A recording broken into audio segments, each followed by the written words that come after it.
ఉన్న ఊరిలో ఉపాధి లేక ఉన్న సంపాదన సరిపోక ఉద్యోగాల కోసం విదేశాలకు వెళ్లారు ఎందరో మంది. వారి ఆశలను సొమ్ము చేసుకొని నకిలీ వీసాలతో వారి కలలను కల్లలు చేస్తున్న ముఠాలు పెరిగిపోయాయి. లక్షలకు లక్షలు వసూలు చేసి తప్పుడు ఫోర్జరీ పత్రాలు నకిలీ వీసాలతో విదేశాలకు పంపుతున్నాయి. ఇలా మోసపోయిన వారిలో దేశం కాని దేశంలో అష్ట కష్టాలు పడుతున్నారు.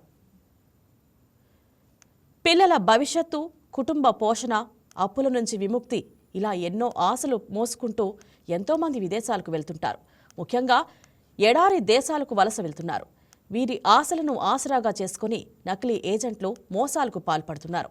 ఉద్యోగాలపై ఆశతో వెళ్లిన వారు అసలు విషయం తెలిసి గుండెలు బాదుకుంటున్నారు. ఉపాధి, మెరుగైన జీవితం ఆశతో ఉభయ గోదావరి జిల్లాల నుంచి విదేశాలకు వెళ్లే మహిళలు నకిలీ ఏజెంట్ల మోసాలకు గురవుతూ తీవ్ర ఇబ్బందులు ఎదుర్కొంటున్నారు. ముఖ్యంగా ఉమ్మడి పశ్చిమ గోదావరి, తూర్పు గోదావరి జిల్లాలోని గ్రామీణ ప్రాంతాలకు చెందిన మహిళలను లక్ష్యంగా చేసుకుని కొందరు అక్రమ ఏజెంట్లు విదేశీ ఉద్యోగాల పేరిట మోసాలకు పాల్పడుతున్నారు. ప్రధానంగా పశ్చిమ గోదావరి జిల్లాలోని భీమవరం, నర్సాపురం, తాడేపల్లిగూడెం పరిసర ప్రాంతాలు, తూర్పు గోదావరి జిల్లాలోని కాకినాడ రూరల్, పెద్దాపురం, పిఠాపురం ప్రాంతాల నుంచి ఎక్కువగా మహిళలు విదేశాలకు వెళ్తున్నారు. గల్ఫ్ దేశాలు, ఆఫ్రికా, ఆగ్నేయాసియా విదేశాల్లో house keeping, care taker, factory ఉద్యోగాలు ఉన్నాయని నమ్మబలికి ఏజెంట్లు భారీగా డబ్బులు వసూలు చేస్తున్నారు. సరైన వీసా, ఒప్పందం లేకుండా పంపించడంతో అక్కడికి వెళ్లిన మహిళలు ఉద్యోగాలు దొరకక ఒప్పందం కుదుర్చుకున్న పనికి సంబంధం లేని పనులు చేయాల్సిన దుస్థితి ఎదురవుతుంది. పలువురు ఏజెంట్లపై పోలీసులు కేసులు నమోదు చేస్తున్నా మోసాలు ఆగడం లేదు. మరి ఇదే అంశం గురించి మా కాకినాడ కరెస్పాండెంట్ నానాజీ అందిస్తారు. చెప్పండి నానాజీ, అసలు ఉభయ గోదావరి జిల్లాలో నకిలీ ఏజెంట్ల మోసాలు ఎంత స్థాయిలో ఉన్నాయి? Thank you. ఈ విధంగా చూసుకుంటే కనుక మనం ప్రధానంగా ఈ వలస వెళ్ళే మొత్తం గ్రామాలన్నీ కూడా ఈ ఉమ్మడి తూర్పుగోదావరి జిల్లా, అలాగే ఉమ్మడి పశ్చిమ గోదావరి జిల్లాలో ఉన్నాయని చెప్పుకోవచ్చు. ప్రధానంగా కోనసీమ జిల్లాకు చెందిన రాజోలు నియోజకవర్గం, అదే రకంగా భీమవరం, నర్సాపురం ఈ ప్రాంతాల్లో అతి ఎక్కువగా వెళ్తారని మనం చెప్పుకోవచ్చు. అయితే చాలా వరకు కూడా ఈ ఎవరైతే ఏజెంట్లు ఉన్నారో ఏజెంట్లు అందరూ కూడా ఎవరైతే ఒంటరి మహిళలు ఉన్నారో ఒంటరి మహిళల్ని అందరినీ కూడా టార్గెట్ చేస్తూ ఉంటారు. అయితే చాలా వరకు భర్త చనిపోయిన కొంతమంది, అలాగే భర్తతో విడాకులు తీసుకున్న కొంతమంది, వాళ్ళ పిల్లలతో పోషణకి సింగిల్ గా ఉంటుంటారు. అయితే అలాంటి వాళ్ళ దగ్గరికి వీళ్ళు చేరి మేము ఆల్రెడీ తీసుకెళ్తాం, మీ భవిష్యత్తు బాగుంటుంది, మీ పిల్లల భవిష్యత్తు బాగుంటుంది, మీరు ఇల్లు కట్టుకుంటారు, మీ కుటుంబం అభివృద్ధి చెందుతుంది అంటే ఆ మాటలలో పడి, ఆ మాయ మాటల్లో పడి వాళ్ళు చాలా వరకు కూడా ఒప్పుకుంటూ ఉంటారు. సహజంగా ఈ కేసులన్నీ పరిశీలిస్తే కనుక చాలా వరకు కూడా పక్కింటోళ్ళు కూడా వెళ్ళిపోయే వరకు కూడా, ఫ్లైట్ ఎక్కువ వరకు కూడా పక్కింటోళ్ళు కూడా సమాచారం ఉండదు. ఎందుకంటే మీరు ఎవరైతే ఈ అవకాశం వచ్చిందో మీరు ఎవరికైనా చెప్తే కనుక ఈ అవకాశాన్ని వినియోగించుకుంటారు కాబట్టి మీరు ఎవరికి చెప్పొద్దని చెప్పేసి ఆ ఏజెంట్లు వాళ్ళకే చెప్తా ఉంటారు. వాళ్ళు ఆ దేశం వెళ్ళిన తర్వాత మీకు వరకు కూడా ₹1,00,000 శాలరీ ఉంటుంది, అలాగే లేదంటే 50,000 శాలరీ ఉంటుంది, మీకు పెద్దగా వర్క్ ఉండదు అన్న చెప్తూ ఉంటుంటారు. అక్కడికి వెళ్ళిన తర్వాత అక్కడ ఒక షెల్టర్లు తీసుకుని ఆ షెల్టర్ లో కూడా చాలా వరకు ఉంటుంటారు. ఇది ఏదైతే ఈ వీసా ఉన్నదో ఈ వీసా అంతా కూడా విజిట్ చేసి అక్కడ పంపించి అక్కడ ఉపాధి చేయడంతో అక్కడ ఉన్న చట్టాలు బట్టి అది నేరం అవుతుంటది. ఇలా చాలా వరకు కూడా అక్కడ ఎలా పని చేయకపోవడం, పని ఒత్తిడితో ఉండడంతో అక్కడ ఆల్రెడీ దాడి చేస్తూ ఉంటారు. చాలా వరకు గాయపడినవి చాలా ఉన్నాయి, చాలా మంది కూడా చనిపోయినవి కూడా చాలా ఉన్నాయి. ఇలాంటిది లెక్క పత్రం లేకుండా ఉన్న సమయంలో ప్రభుత్వాలు కూడా అంటే ఇటు అలాగే ఈ దేశం ఆ దేశానికి మధ్యలో ఉన్న రాయబార కేంద్రాలు ఎంతవరకు కూడా వాళ్ళకి అవగాహన కల్పిస్తున్నట్టు కూడా ఇవన్నీ కూడా ఇలాగే వెలికితీస్తూనే ఉన్నారు. అలాగే బాధితులు కూడా మరింతగా ఎక్కువ అవుతూ ఉన్నారు. దీని మీద మాట్లాడడానికి అలాగనే ఈ ఉభయ గోదావరి జిల్లాలకు సంబంధించిన national workers welfare trust coordinator Ravi, అలాగనే ఒక సరోజిని, అలాగనే ఎవరైతే విజయం ఉన్నారో వీళ్ళు కూడా తన మీద వివరిస్తూ ఉంటారు. అయితే దీని మీద కూడా చాలా వరకు వర్క్ చేస్తూ ఉన్నారు. మిగతా వివరాలన్నీ కూడా ఒక లెక్కలతో సహా వాళ్ళు మనకి చెప్తారని మనం చెప్పుకోవచ్చు. Right, thank you Nanaji. మరి ఇదే అంశం గురించి మనతో పాటు వివరించడానికి ఈ డిబేట్లో పాల్గొనడానికి ఉన్నారు ఉభయ గోదావరి జిల్లా coordinator national workers welfare trust Ravi గారు, అలాగే బాధితురాలు కనుమూరి విజయదుర్గ, అలాగే బాధితురాలు కొల్లు సరోజిని. ఓకే రవి గారు, చెప్పండి, అసలు ఉభయ గోదావరి జిల్లాలో నకిలీ ఏజెంట్ల మోసాలు ఎంత స్థాయిలో ఉన్నాయంటారు? రవి గారు చెప్పండి. ప్రతి గ్రామం నుంచి అనేక మంది నకిలీ ఏజెంట్లు ఉన్నారు.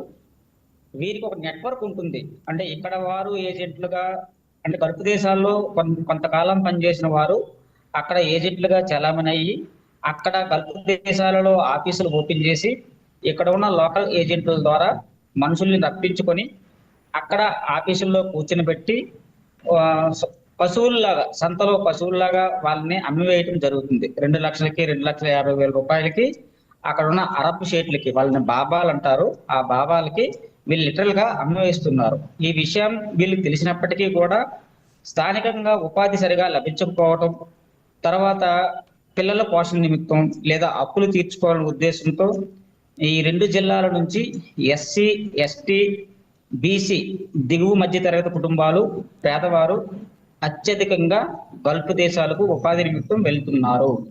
మేము ఈ నేషనల్ వర్కర్స్ వెల్ఫేర్ ట్రస్ట్ తరపు నుంచి ఉభయ గోదావరి జిల్లాలలో అనేక సర్వేలు చేయడం జరిగింది, అవగాహన కార్యక్రమాలు నిర్వహించడం జరిగింది.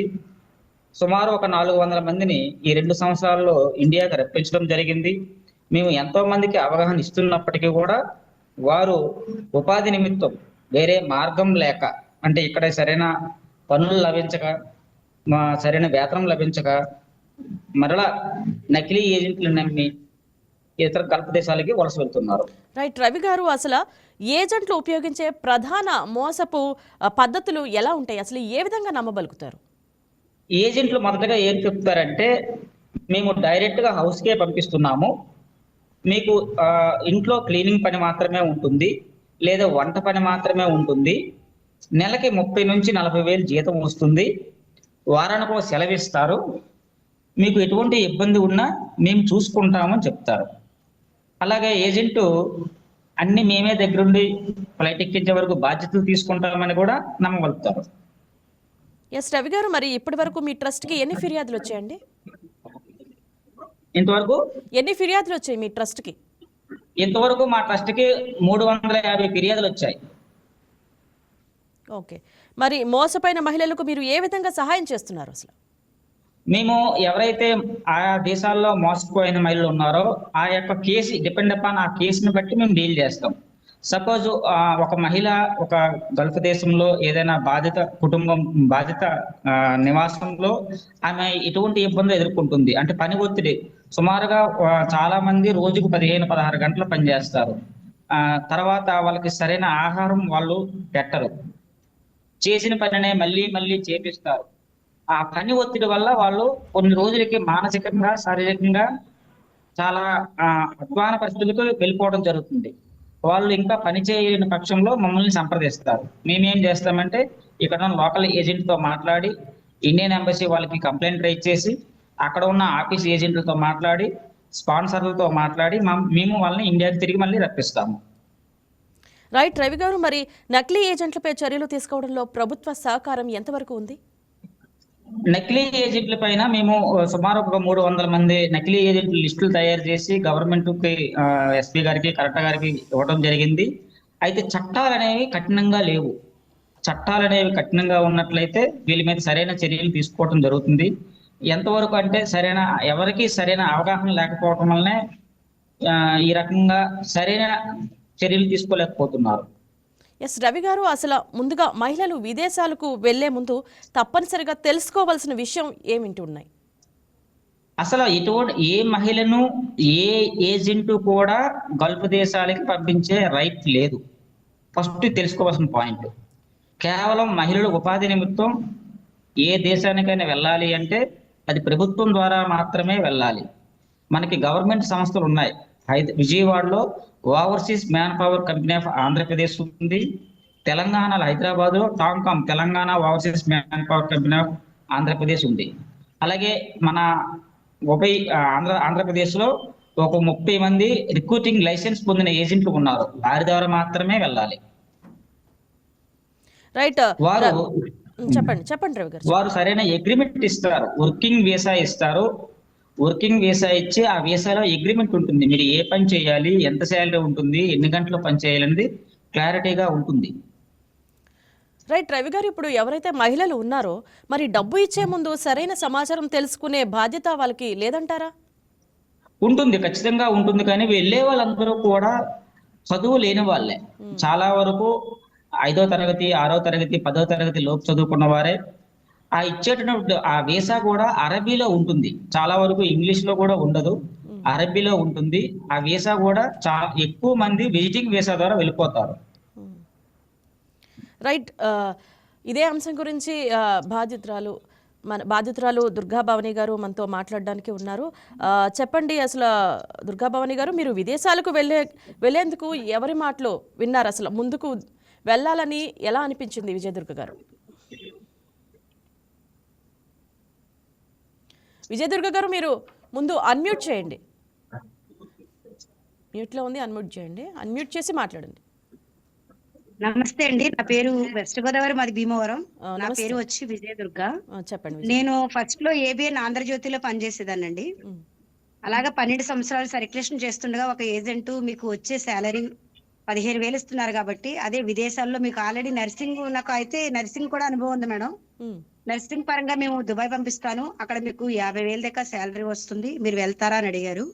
నాకు ఇంగ్లీష్ తక్కువగా వచ్చు, రాదు కదా అంటే, అక్కడ మీరు ఏమి చేయక్కర్లేదు, ఓన్లీ మెడిసిన్ ఇచ్చి వాళ్ళకి ఇంజెక్షన్ చేయడమే, మీకు 40-50 వరకు శాలరీ వస్తుందని కొంచెం చెప్పారండి.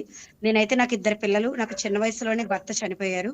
దాని కారణంగా నేను సరే వెళ్తే 40,000 వస్తే ఇల్లు కొనుక్కోవచ్చు, పిల్లల్ని చదివించుకోవచ్చు అని ఆశతో నేను అక్కడ వెళ్ళాను. కానీ అక్కడ వెళ్ళిన తర్వాత వాళ్ళు ఏం చేశారంటే, అది ఇంగ్లీష్ రాక ట్రీట్మెంట్ ఇలా కుదరదు, అరబీ బాగా ఎక్స్పీరియన్స్ ఉంటేనే తీసుకుంటామని వాళ్ళు చెప్పడం జరిగింది. కానీ దుబాయ్ లో ఉంచారు, కానీ నన్ను ఎవరు కొత్త అమ్మాయి వాళ్ళ తీసుకెళ్ళడం జరగలేదు. ఆఫీస్ కు వస్తున్నారు, నన్ను చూస్తున్నారు, వెళ్ళిపోతున్నారు. నాకు భాష రాదు, వాళ్ళు ఏం చెప్తున్నారో నాకు అర్థం అవట్లేదు. చాలా భయం వేసేది, ఎవరు చెప్పాలన్నా కూడా. అక్కడ ఉన్న ఆఫీస్ లో అతను పట్టించుకోక, లేడీ ఒక ఆవిడ ఉండేదండి, కూడా చాలా అసలు అర్థం చేసుకునేది కాదు. మీ ఏజెంట్ పంపించాడు, మేము పంపడానికి కుదరదని చెప్పి చాలా ఇబ్బంది పెట్టేది. అయినప్పటికీ అలాగే ఉన్నాను. కానీ దుబాయ్ లో నేను సెలెక్ట్ అవ్వలేదని నన్ను మస్కట్ పంపించారండి. మస్కట్ వెళ్ళిన తర్వాత ఒక ఫ్యామిలీ వచ్చి నన్ను తీసుకువెళ్లారు. అక్కడ చాలా ఇబ్బందులు పడ్డాను, ఎందుకంటే మెయిన్ లాంగ్వేజ్ ప్రాబ్లం. లాంగ్వేజ్ రాక అండి, అవగాహన లేక ఏజెంట్ చెప్పే మాయ మాటలు విని మోసపోతున్నామండి. దానివల్ల అక్కడ అబ్బాయి అయితే, ఆ చిన్న అబ్బాయి అయితే ఆ ఇంట్లో చాలా ఇబ్బంది. అంటే అస్తమాను కొట్టడం, ఏదన్నా టీ తాగుదామన్నా దాని మీద టాయిలెట్ పోయడం, చాలా హింసించడం. అతని తండ్రికి చెప్తేనేమో, నువ్వు నా కొడుకుని కొట్టావని మళ్ళీ తిరిగి నన్ను అడగడం, నా కొడుకుని ఏమైనా కొట్టావంటే నేను చంపేస్తా అని బెదిరించడం జరిగిందండి. అయినప్పటికీ ఏం చేయాలో తెలియక భయంతో నేను ఉంటుంటే, ఇక్కడ ఇండియా నుంచి మా మా అమ్మ ఇలా ఇబ్బంది పడుతుంది, ఎలా రావాలని చాలా మందిని అడగగా, ఎవరో ఎంబసీకి వెళ్తే మీ అమ్మ సేఫ్ గా వస్తుందని చెప్పడం వల్ల నేను ఆ రోజు తెల్లవారుజామున పారిపోవడం జరిగింది మేడం. పారిపోయినప్పుడు కూడా చాలా సమస్యలు ఎదుర్కొన్నాను. అసలు వస్తానో లేదని భయం వేసింది. క్షేమంగా ఇండియాకి ఎంబసీకి చేరుకున్నాను. ఎంబసీకి వెళ్ళిన తర్వాత అక్కడ ఉన్న స్పాన్సర్ ని పిలిపించారు. నువ్వు ఎందుకు వచ్చావు, మేము బాగానే చూస్తున్నాం కదా అని చెప్పారు వాళ్ళు లాంగ్వేజ్ లో. నేనైతే తెలుగులో చెప్పడం జరిగింది. వాళ్ళు కొడుతున్నారండి అని దెబ్బలు కూడా చూపించాను. కానీ ఫస్ట్ పారిపోయినప్పుడైతే నేను ఎంబసీ దగ్గరికి వెళ్ళేసరికి ఎవరైతే బాబా కుటుంబంలో ఒక అతను నన్ను చూశాడో, మళ్ళీ అదే అబ్బాయి నన్ను మళ్ళీ అదే ఇంటికి తీసుకెళ్లడం జరిగింది. మళ్ళీ అక్కడికి వెళ్ళిన తర్వాత ఆ బాబా మదర్ నన్ను చాలా చాలా దారుణంగా కొట్టిందండి. కొట్టిన తర్వాత అప్పుడు మళ్ళీ పారిపోయామంటే నేను చంపేస్తానని చెప్తే, నేను ఇంకా దెబ్బలు భరించలేక తెల్లవారుజామున గుమ్మం తుడుస్తూ వెళ్ళిపోయానండి. వెళ్ళి ఎంబసీకి క్షేమంగా చేరుకున్నానండి. వాళ్ళ ద్వారా క్షేమంగా వచ్చాను. వచ్చిన తర్వాత నాకు 2017లో సిస్టర్ లిస్సీ జోసెఫ్ గారు కాల్ చేసి, విజయ నీ లిస్ట్ నాకు వచ్చిందమ్మా, నువ్వు గల్ఫ్ కార్మికుల కోసం పని చేస్తావా అని అడిగారండి. తప్పకుండా చేస్తాను మేడం, ఏజెంట్లు చాలా మోసం చేస్తున్నారు, అవగాహన లేకుండా వెళ్ళిపోతున్నారు, నేను తప్పకుండా సపోర్ట్ చేస్తానని నేషనల్ వర్కర్ వెల్ఫేర్ ట్రస్ట్ లో ఒక ILO ప్రాజెక్ట్ లో 2018లో జాయిన్ అయ్యాను మేడం. అలా 4 years చాలా మందికి అవగాహన ఇచ్చాను. చాలా మందికి నేను ఇలా వెళ్ళాలమ్మా, ఇలా నమ్మొద్దు, విజయవాడలో హోమ్ క్యాప్ ఉంది, ట్రైనింగ్ తీసుకుని వెళ్తే వాళ్ళు చక్కగా పంపిస్తారని వాళ్ళు చెప్పడం జరుగుతుంది. అలాగే తర్వాత మళ్ళీ రీసెంట్ గా 2 years క్రితం మళ్ళీ ఇంకో వేరే ప్రాజెక్ట్ వచ్చింది. ఇప్పుడు ప్రస్తుతానికి అందులో పనిచేస్తున్నాను మేడం. మనం చెప్తున్నా కూడా ఏజెంట్లు మోసం చేస్తూనే ఉన్నారండి. ఈ ఏజెంట్లను అరికట్టాలంటే మెయిన్ గవర్నమెంట్ స్పందించి తగిన చర్య తీసుకోవాలని నా తరపున అడుగుతున్నాను మేడం. రైట్ విజయదుర్గ గారు, మీరు మోసపోయిన తర్వాత మీ జీవితం ఎలా మారింది? నా జీవితం వచ్చిన తర్వాత మేడం ఎటు వెళ్ళాలో తెలియక జాబ్ లేక చాలా ఇబ్బంది పడ్డాను మేడం. మరి మేడం మా సిస్టర్ లిసీ జోసెఫ్ గారి వల్లే ఇప్పుడు పరిస్థితి నాకు చాలా బాగుందండి. అందరు ప్రజల్లో కూడా మంచి గొప్ప గౌరవం కలిగించారు. నలుగురిలోకి వెళ్ళి మాట్లాడేటట్టు నాకు ధైర్యం కలిగించారు. నిజంగా నా జీవితంలో ఎంతలాగా నేను బ్రతకడానికి, ధైర్యంగా ఉండడానికి మంచి గౌరవం కల్పించిన ముందుగా మా సిస్టర్ లిసీ జోసెఫ్ గారికి ధన్యవాదం తెలుపుకుంటున్నానండి. రైట్ విజయదుర్గ గారు, మరి మీలాంటి మహిళలకు మీరు చెప్పాలనుకునే హెచ్చరిక ఏంటి? నేనైతే మేడం ప్రతిరోజు నేను దగ్గరగా 23 గ్రామాలు చేస్తాను మేడం. 23 గ్రామాలకు వెళ్ళినప్పుడు మేడం మా అమ్మాయి అక్కడ ఇబ్బంది పడుతుంది, లేకపోతే మా అబ్బాయి అక్కడ ఇబ్బంది పడుతున్నాడు, అలాగే ఎన్నో సమస్యలు చెప్తారండి. వాళ్ళకి మాకు పలానా ఎంఆర్సీ ఆఫీస్ ఉందని వాళ్ళకి ఇన్ఫార్మ్ చేసి వాళ్ళకి హెల్ప్ చేయడం జరిగింది. కానీ వెళ్ళేటప్పుడు కూడా వాళ్ళకి ఏం చెప్తున్నాడు మేడం, ఒక 10 మందిగా కమ్యూనిటీగా పెట్టి మీరు ఏజెంట్ల ద్వారా వెళ్ళొద్దు, హోమ్ క్యాప్ అనే ఆఫీస్ ఉంది, కంపల్సరీగా మీరు విజయవాడ వెళ్తే వాళ్ళు మీకు ట్రైనింగ్ ఇచ్చి వాళ్ళే ఫ్రీ వీసాతో పంపిస్తున్నారు. ఒకవేళ మీరు హౌస్ నచ్చకపోతే 3 ఇళ్ళు దాకా మారుస్తున్నారు. అది కూడా నచ్చకపోతే మీరు స్పాన్సర్ ఎంతైతే మీకు డబ్బులు కట్టి తీసుకుంటున్నాడో ఆ మనీ మాత్రమే కట్టాలి, 2 లక్షలు కట్టక్కర్లేదు అని మేము చెప్తున్నా కూడా మేడం వాళ్ళు అలాగే వింటున్నారు, మోసపోతున్నారు. కొంతవరకు అవగాహన వచ్చింది, కొంతవరకు ఇంకా మార్పు రాలేదు మేడం. ఎందుకంటే మనం చెప్పినట్టు వినరండి. ఏజెంట్ ఎలా చెప్తాడంటే నిజంగా చాలా చక్కగా చాలా అసలు ఏంటంటే ఒలిచి అట్టుపండు చేతిలో పెట్టినట్టు, అబ్బో అక్కడికి వెళ్తే ఎంత బాగుంటుంది, మీకు ఏం తెలుసు, మీరు ఏమి చేయక్కర్లేదు, సామానం తొంగుంటాం, వాళ్ళకి వంట చేయడం, రెస్ట్ తీసుకుంటాం, మీకు రూమ్ ఇస్తారు, ఏసీ ఫుడ్ అంతా మంచిగా బాగా చూసుకుంటారని చాలా బాగా చెప్తాడని మీరు వెళ్ళేటప్పుడు కూడా ఎవరికి చెప్పద్దు. చెప్తే మిమ్మల్ని వెళ్ళనివ్వకుండా ఆపేస్తారంటే కొంతమంది కట్టుకున్న భర్త కూడా చెప్పకుండా వెళ్ళిపోతున్నారు మేడం. తల్లిదండ్రులు కూడా చెప్పకుండా వెళ్ళిపోయిన కేసులు కూడా ఉన్నాయండి మాకు.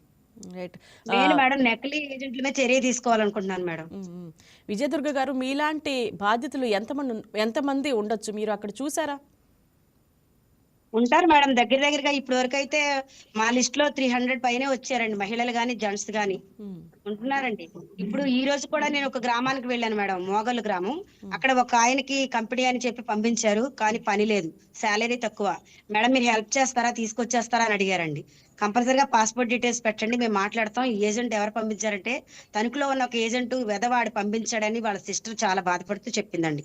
ఈ రోజే. రైట్ రవి గారు, మీరు చెప్పండి. ఇలాగే చాలామంది బాధితులు ఇలా దీని బారిన పడుతున్నారు, అలాగే సినిమాల్లో కూడా చూపిస్తున్నారు ఈ విధంగా జరుగుతుంది అని. మరి దీని నుంచి విముక్తి ఎలా అంటారు?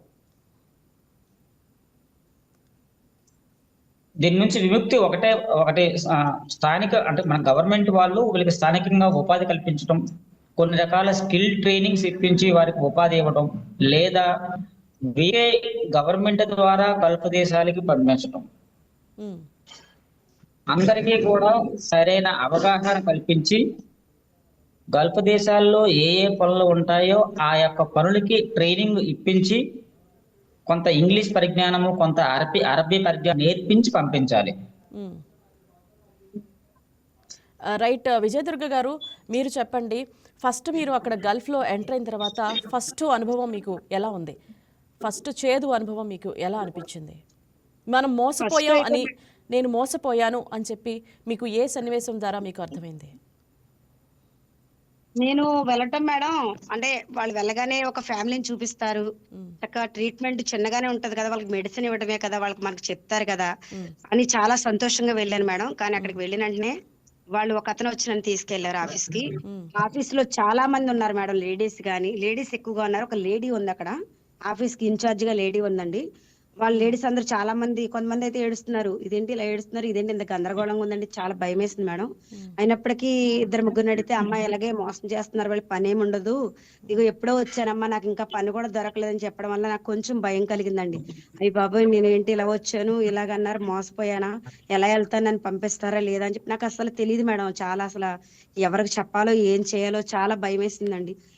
వాళ్ళు కారులో తీసుకెళ్ళడం ఆఫీస్ కి, మళ్ళీ ఆఫీస్ కి తీసుకురావడం, మళ్ళీ కారులో తీసుకెళ్తాం. అక్కడ మేడం ఒక గొర్రెల మందలాగా ఆడవాళ్ళందరినీ కూర్చోబెట్టి అరబ్బీ వాళ్ళు వస్తారు మేడం, ఈ అమ్మాయి ఏం పని చేస్తుంది, ఈ అమ్మాయికి ఎక్స్పీరియన్స్ ఉందా లేదా అని చెప్పి వాళ్ళు సెలెక్ట్ చేసుకుంటాం, వాళ్ళు తీసుకెళ్ళడం. నాకు నిజంగా మేడం చాలా అది ఎలా ఉందంటే వ్యాపారం లాగా అనిపించింది మేడం. అసలు నేను అలాంటి పరిస్థితి నాకు ఇంకొకటండి, నేషనల్ వర్కర్ వెల్ఫేర్ ట్రస్ట్ లో రాకముందు నాకు ఇలా గల్ఫ్ అనేది ఉంటుందని, ఏజెంట్లు ఇలా అమ్మేస్తారని కూడా నాకు తెలియదు మేడం. నేను జాబ్ లోకి వెళ్ళిన 1 year కి ఎంత ఎంత ట్రాప్ జరుగుతుందా, ఎంత దారుణాలు జరుగుతుందని అప్పుడు తెలుసుకోగలిగారు మేడం.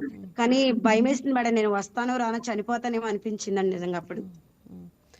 విజయదుర్గ గారు, మరి మీకు అసలు ఎలాంటి ఉద్యోగం అని చెప్పారు, ఎంత జీతం అని చెప్పారు మీకు? మేడం నాకైతే నర్సింగ్ అని చెప్పారండి. నర్సింగ్ అంటే హాస్పిటల్లో కాదు, ఓన్లీ పేషెంట్స్ ని చూసుకుంటామే. వాళ్ళ మెడిసిన్ మీకు చూపిస్తారు, జస్ట్ మీకు ఇంజెక్షన్ వచ్చు కాబట్టి డైలీ ఒక ఇంజెక్షన్ చేస్తే సరిపోతుందని చెప్పారు మేడం. ఒక పెద్దావిడికి, ఒక పెద్దావిడంటే ఒక 50 సంవత్సరాలు వస్తుంది. మేడం మీరు అక్కడికి డబ్బు ఎంత ఇచ్చారు, ఎంత చెల్లించారు, రసీదు ఇచ్చారా మీకు ఇచ్చినప్పుడు? నాకు ఏమీ ఇవ్వలేదు మేడం. నాకు చెప్పింది 40,000 అయితే నేను అక్కడ ఒక నెల అయితే ఆఫీస్ లో ఉండిపోయాను మేడం. తర్వాత ఒక ఇంట్లో పనికి వెళ్ళానని చెప్పాను కదండి, అక్కడ మట్టికి వాళ్ళు 16,000 రూపాయలు ఇండియా మనీ వచ్చింది అంతేనండి. విజయదుర్గ గారు, మీరు ఇంత డబ్బు చెల్లించారు వాళ్ళకి. చెల్లించినప్పుడు మీరు కనీసం మీరేం చెల్లించలేదా? మీరు వెళ్ళడానికి ఏం చెల్లించలేదా? లేదు మేడం, లేడీస్ కి ఫ్రీ ఇస్తా మేడం, లేడీస్ కి ఫ్రీగానే పంపిస్తారండి వాళ్ళు. ఇంకా ఇంకా ఎలాంటి మాటలు అనేవాళ్ళు, ఎలా కొట్టేవాళ్ళు, అసలు ఎలా వాళ్ళు మిమ్మల్ని ఇబ్బంది పెట్టేవాళ్ళు చెప్పండి. మేడము సార్ అయితే మంచోళ్ళేనండి. కాకపోతే అందులో 3 పిల్లలు ఉంటారు వాళ్ళకి. ఒక బాబు మట్టికి మైండ్ అప్సెట్ అండి, అబ్బాయికి ఏమి తెలియదు. మనం ఎవరో తెలియదు కదా మేడం, మనం పరిచయం చేసుకుంటే ఆ అబ్బాయి ఎలా దగ్గరికి వస్తాడు, రాడు. ఆ అబ్బాయి భాష నాకు అర్థం అవ్వక ఏం చెప్తున్నాడు తెలియక అలా చూస్తుంటే తను ఏం చేసేవాడంటే ఒక తింగర్ దానిలాగా అనిపించి నన్ను ప్రతిదారి పరిగెట్టుకుని వచ్చి కొట్టడం, గిల్లడం, కొరకడం అలా చేసేవాడండి. అది బాబాకి చెప్తే నువ్వు పట్టించుకోద్దామని లాంగ్వేజ్ లో చెప్పేవాడు, ఏమి అనుకోవద్దు, ఆ బాబుకి మైండ్ అప్సెట్ అని చెప్పాడండి. అయినప్పటికీ ఆ బాబు వస్తుంటే చాలు పరిగెట్టుకుని గదిలోకి వెళ్ళి దాక్కుంటాం. చాలా భయపడిపోయేదాన్ని మేడం. ఇంకెలాగ ఏదో రూపంలో ఒకసారి అయితే బాబు వాషింగ్ మిషన్ లో చేయి పెట్టేస్తే నేను వెళ్ళి చేయి తీసానని నన్ను వాషింగ్ మిషన్ లో పెట్టి చంపేస్తానంటుందని అతని తండ్రికి చెప్పడం జరిగింది. అతనైతే మా బాబు నువ్వు చంపేస్తా చూస్తావా, నేను ఫేరకి ఊరేస్తానని చెప్పేసి చాలా భయపెట్టాడండి. ఇవన్నీ తట్టుకోలేక నేను ఎంబసీకి వచ్చేసాను మేడం. రైట్. రవి గారు, ఆవిడ చెప్తున్నవి చూస్తుంటే చాలా భయంకరంగా ఉన్నాయి. అసలు ఎందుకు, ఎలా నమ్ముతున్నారండి మహిళలు కూడా ఇవన్నీ? యాక్చువల్ గా మహిళలకు అంటే అంత అవగాహన లేకపోవడం, ఏజెంట్లు అంటే ఇక్కడ ఎక్కువ మంది మహిళలు వాళ్ళ బంధువుల ద్వారానో లేకపోతే బాగా తెలిసిన వ్యక్తి ద్వారానో కేవలం వీళ్ళు మమ్మల్ని మోసం చేయరు అనే ఒక భావనలో ఉండిపోతారు. వాళ్ళు ఏం చెప్తారంటే పని ఎక్కువగా ఉండదు, పని తక్కువగా ఉంటుంది, డైరెక్ట్ గా ఇంటికే పంపిస్తాము, మీకు నెలకి 40,000 రూపాయలు జీతం వస్తుంది, ప్రతి నెల జీతం వస్తుంది అని చెప్తారు. అండ్ తర్వాత ఏంటంటే పని ఎక్కువగా ఉండదు, కేవలం ఏంటంటే పని విషయంలో క్లారిటీగా ఇవ్వరు. వీళ్ళు కూడా డైరెక్ట్ గా అక్కడ ఆ బాబాతో మాట్లాడించండి, మాకు ఆ ఇల్లు చూపించండి, లేదా మేము ఆ ఇంట్లో ఎటువంటి పరిస్థితుల్లో ఉంటాయి, చిన్న పెద్ద ఇళ్ళ. యాక్చువల్ గా ఇక్కడ గల్ఫ్ దేశాల్లో ఎట్లా ఉంటుందంటే పెద్ద పెద్ద బిల్డింగ్స్ ఉంటాయి. ఒక్కొక్క బిల్డింగ్ లో 4-5 వాష్రూమ్స్, బెడ్రూమ్స్ ఉంటాయి, వాష్రూమ్స్ ఉంటాయి. ఆ మొత్తం బిల్డింగ్ మొత్తం వీళ్ళే క్లీన్ చేయాలి, ఆ బిల్డింగ్ లో ఉన్న వాష్రూమ్స్ అన్ని వీళ్ళే క్లీన్ చేయాలి. తర్వాత ఆ ఇంట్లో బట్టలన్నీ వీళ్ళు, కొన్ని బట్టలు చేతితో ఉతకాల్సి వస్తుంది, కొన్ని బట్టలు వాషింగ్ మిషన్ లో వేయాలి. పిల్లలు ఆడుతుంటే పిల్లల దగ్గర ఉండాలి, పిల్లలు పడిపోయినా వీళ్ళదే పాపం, వీళ్ళని అంటారు. తర్వాత సరిగా ఉదయాన్నే తినడానికి కూడా సరైన తిండి ఎవరో వాళ్ళు బ్లాక్ టీ ఇస్తారు, మన వాళ్ళకి బ్లాక్ టీ పూర్తిగా అలవాటు ఉండదు. అక్కడ కుబోసులని ఉంటాయి, మనలాగా తెల్లవారులేసి దోశనో ఇడ్లీనో ఏమీ ఉండదు. అవి తిని మళ్ళీ మధ్యాహ్నం 4 గంటల వరకు పని చేస్తూనే ఉండాలి. మధ్యాహ్నం కొంచెం భోజనం పెడతారు, ఒక అరగంట గంట రెస్ట్ ఇస్తారు. ఆ తర్వాత మళ్ళీ రాత్రి 12 గంటలు 1 గంట వరకు వీళ్ళు కంటిన్యూగా పనిచేసి ఉండాలి. అప్పుడు పడుకొని లేచి మళ్ళీ ఉదయాన్నే పని స్టార్ట్ చేసుకోవాలి. ఇంట్లో వాళ్ళతో ఫోన్ రవి గారు, మనం బాధితురాల్ని చూపించగలుగుతున్నాం, స్క్రీన్ మీద చూపించగలుగుతున్నాం, వాళ్ళతో మాట్లాడుతున్నాం. ఏజెంట్ల పేర్లు ఎందుకండి బయటికి రానివ్వట్లేదు ఎవరు కూడా? ఏజెంట్లు ఎందుకు పట్టుకోలేకపోతున్నాం? పేర్లు బయటకు వస్తున్నాయి, ఏజెంట్లు చాలా మంది పేర్లు బయటకు పెట్టాము. ఇంతకు ముందు గతంలో మస్లో ప్రియా అనే ఏజెంట్ ది కొన్ని వందల నజీ గారు ఆధ్వర్యంలోనే ఆమెని యూట్యూబ్ లో పెట్టడం జరిగింది. ఆమె కొద్ది రోజులు బిజినెస్ ఆపేసుకొని మళ్ళీ బిజినెస్ స్టార్ట్ చేయడం జరిగింది. ఆమె దగ్గర నుంచి మాకు 11 కేసులు వచ్చాయి. 11 మందిని మేము కొంతమందిని రెస్క్యూ చేసాము, కొంతమంది వాళ్ళు డబ్బులు కట్టేసి వచ్చారు. విజయదుర్గ గారు, చివరిగా మీరు చెప్పాలనుకున్నది ఏంటండి? చెప్పండి, మహిళలకి మీరు ఇచ్చే సందేశం ఏంటి చెప్పండి. మేడం మహిళలకి ఏంటంటే ముందుగా వాళ్ళు వెళ్లే ముందు మాకు ఆఫీస్ ఉంది కాబట్టి వాళ్ళు ట్రైనింగ్ తీసుకుంటే మంచిది అనిపిస్తుంది మేడం. వాళ్ళు ఏంటంటే మేడం ఇప్పటికి కూడా వాళ్ళు మార్పు రావట్లేదండి. మేము ఈ రోజు ట్రైనింగ్ ఇస్తాం రండమ్మంటే నేను ఇప్పుడు వెళ్ళట్లేదు మేడం, సంవత్సరం పోయాక వెళ్తున్నానని చెప్తున్నారు. కానీ వాళ్ళు మళ్ళీ తిరిగి వారం రోజులు వెళ్ళేసరికి వెళ్ళిపోతున్నారండి. నేను మనిషి వాళ్ళకి అవగాహన మార్పు రావాలి మేడం, వాళ్ళు మార్పు రావాలి. ఏజెంట్లు మోసం చేస్తున్నారు, మనం జాగ్రత్త పడాలి అని మార్పు రావాలి. నాకైతే మేడం మెయిన్ ఏజెంట్లను అరికట్టాలండి. రిజిస్ట్రేషన్ లేని ప్రతి ఒక్క ఏజెంట్ లోపల వేయాలి. రైట్. ఉపాధి ఆశతో వెళ్లిన మహిళల జీవితాలు మోసాల బారిన పడకుండా నకిలీ ఏజెంట్లపై కఠిన చర్యలు, మహిళలకు స్పష్టమైన అవగాహన కల్పిస్తూ ఇవి రెండు కలిసి ముందుకు సాగాలని కోరుకుందాం. ఎస్, ఇవి అప్డేట్స్ చూస్తూనే ఉండండి. వైకే టీవీ, తెలుగువారి గుండె చప్పుడు. ఈ వీడియో మీకు నచ్చినట్లయితే లైక్ కొట్టి షేర్ చేసి మా వైకే టీవీ ఛానల్ని సబ్స్క్రైబ్ చేయండి.